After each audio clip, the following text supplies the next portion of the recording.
Tack Rag. I am Kevin Nelson, and it is my honor to get to introduce you to Miss Wendi Kroll. She is the CEO and founder of Essential HR. Wendy, welcome to the Tack Rag. I am so excited to be here, Kevin. Thank you for inviting me. Well, I got your name from Kristen Felder at Collision Hub, and she goes, "You got to talk to Wendy because she's doing something that not many people are doing in the collision industry world, and that is supporting our customers with those things that they don't know that they don't know," right? That's correct. And I actually was referred to Kristen and Collision Hub by a body shop owner that has two body shops that's very connected with Collision Hub, as well as Rachel James, who is a financial advisor that really, I think that you'll be speaking with her as well. And she really helps collision body shop owners with their finances and planning for succession planning. So super excited to be a part of the Collision Hub family. That's fantastic. So Wendy, in your role, what is the typical size of a collision center that you're working with? So typical size is about 25 employees, but most of the clients that we work with, auto body shops, have several shop centers. So it may be that they have, 10 at one shop, 15 at another shop if they have two shops. We do have one client that has 6 centers that we are working with right now on an employee engagement survey, and they have a total of 75 employees. So it really varies on where the shop is located. I'm in Southern California, so they're pretty busy down here, and they're larger shops. Absolutely. So when you go in, are you going in and really consulting at first to see what they have, or do most of your clients contact you with a specific need that they have? Most clients are referred to us by other auto body shop owners who have found value in what we do. And we typically will speak and consult with a new prospect that's looking to partner with us in doing what we call a needs analysis or an HR audit. So looking under the hood, really, about what they have, where the gaps are. And we look at it from 2 angles. One is from a compliance angle, where they have liability and gaps in their HR policies and compliance. And then from an employee engagement perspective as well, because we found that happy employees don't sue their employer.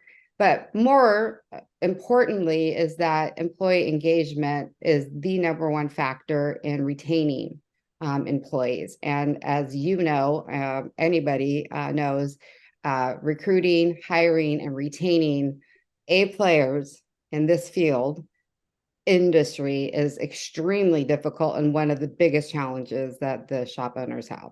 Now, have you worked with shop owners on their actual compensation package and their pay plans? That is probably the biggest area of pain and challenge for the auto body shop owners. So yes, we have expertise, plus we have attorneys that we have for wage and hour areas. In California, you gotta have sign off by an employment law attorney, but we work very closely with them, and we're very knowledgeable about the different pay, commissions, incentive programs that the shops have to put in place in order to be competitive and to keep employees. So we do get creative. We also have auto body shops that are really willing to share that information with each other. So once they've gotten the sign off, the gold star from our employment law attorneys, we're actually able to a lot of times get them to share so that we don't have to reproduce from point B. We can get them to point B really quickly. Are you seeing, is there a trend in the collision industry as far as compensation packages? Is there something other than physical pay that seems to be a trigger for technicians that is important to them? The culture is really important. We're finding, even here, I have a shop that only works on Tesla, and there's a huge Tesla population. Yeah. Population. Well, I'm not population, but I'm actually Tesla owned a shop where they are actually able to, I want to use the word poach because that is a big part of getting employees. It's the poaching game, I found. But they have been able to attract really great people from Tesla because the culture at Tesla is not what they're looking for.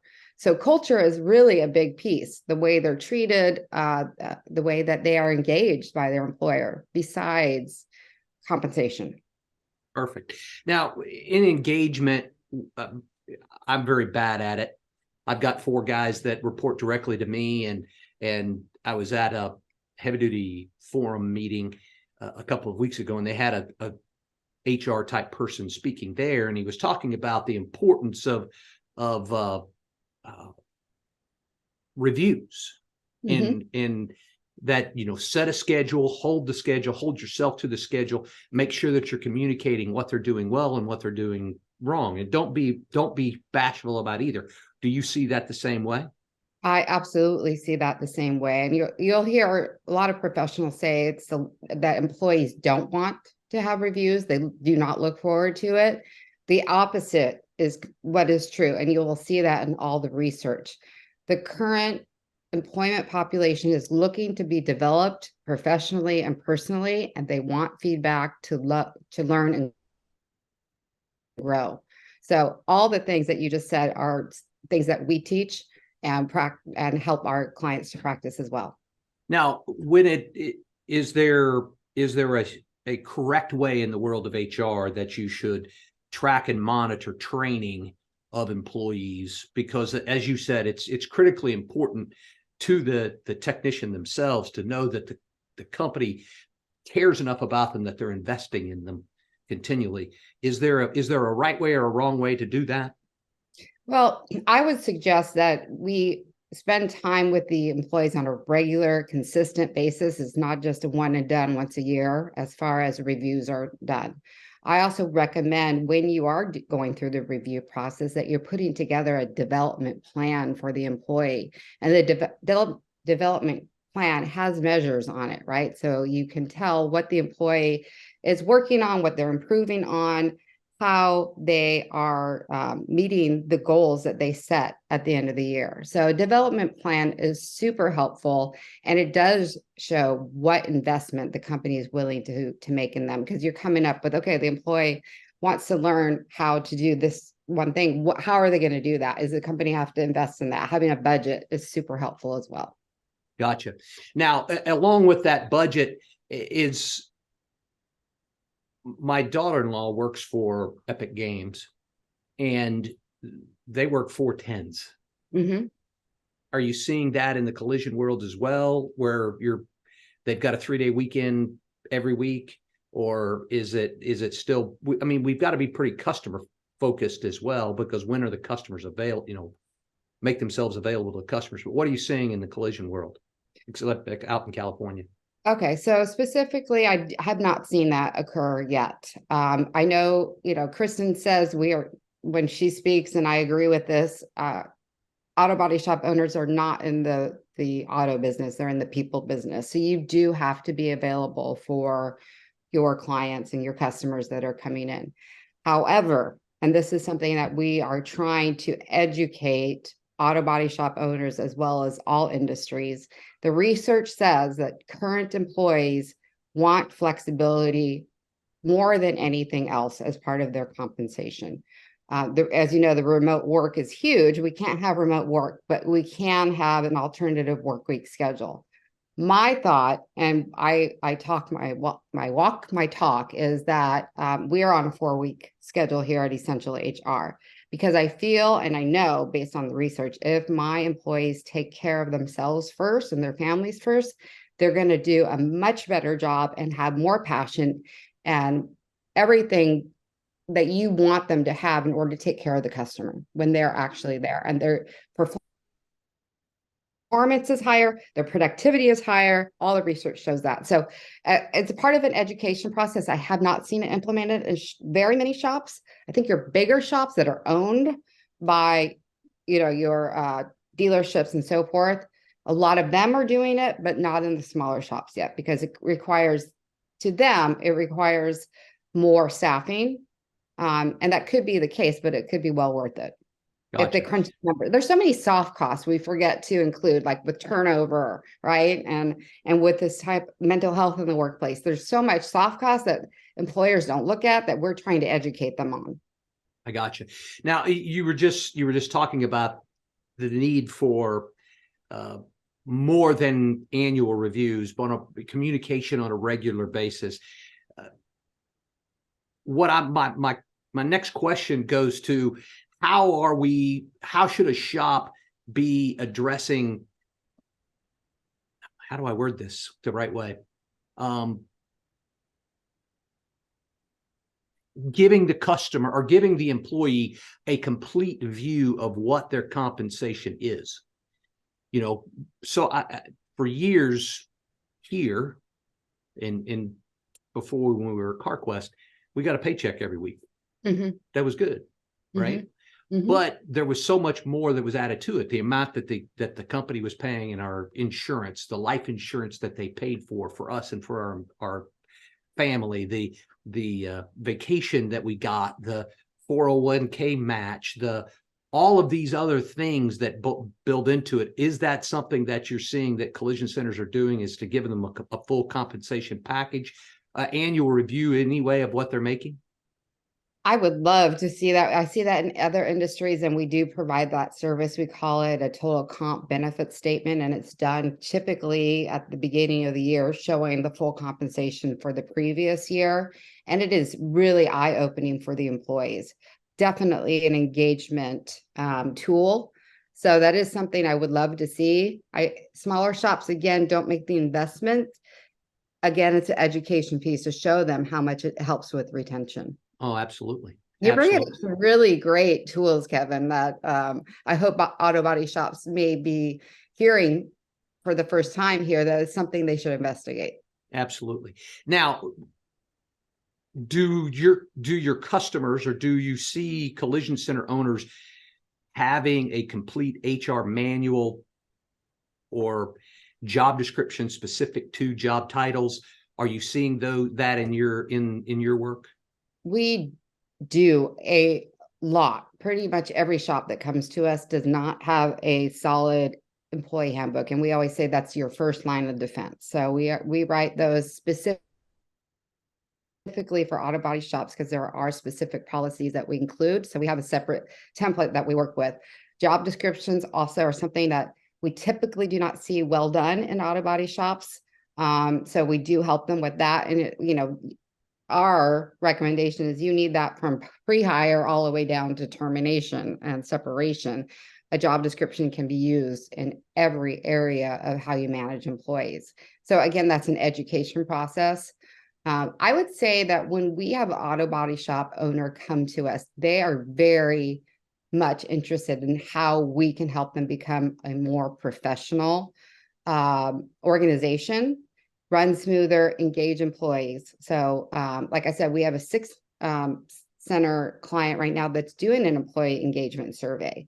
And what they're doing, the employee engagement survey, is for twofold: to make sure that their leaders are doing a good job, because the number one reason why employees leave is their relationship with their manager. So if there's a manager that we need to help coach and counsel, get a 360 on them, get them a development plan, and get them to engage their employees, that's the plan. So again, that's another tool we're seeing and able to help employers with.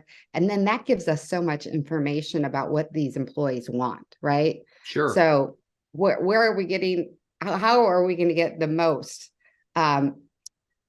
retention, the most engagement, employees that are passionate about what they do, and passionate about being part of the mission and vision of that leadership team at each of the shops they work for. Well, that leads probably to what would, I don't want to keep you all afternoon, but should a shop have a succession plan for each one of the positions within their shop? Right. I mean, I know some technicians, they're a technician, that's what they always want to be. But I guess through the review process, they would know, I don't want to always be pulling the trigger on the paint gun.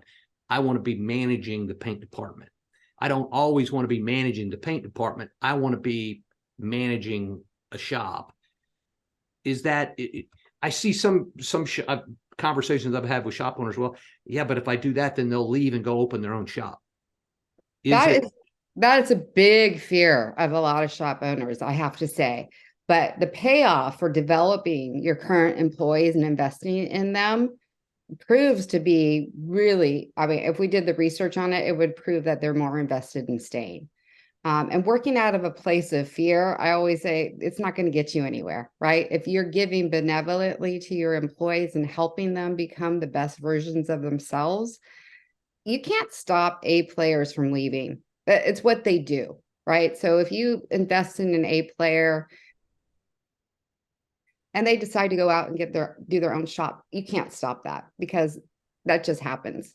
But a lot of them choose not to do that. A lot don't want the headache or the hassle of doing that, and they love continuing to work for an employer that is investing in them and that they're engaged with, and they're getting that leadership without having to have all the headaches of being a business owner. Do you see many shop owners that have any type of an employee ownership program? Yes, we do. We have a lot of shops that are actually incentivizing, and as they grow, that's when they are giving employees participation in owning equity in the piece.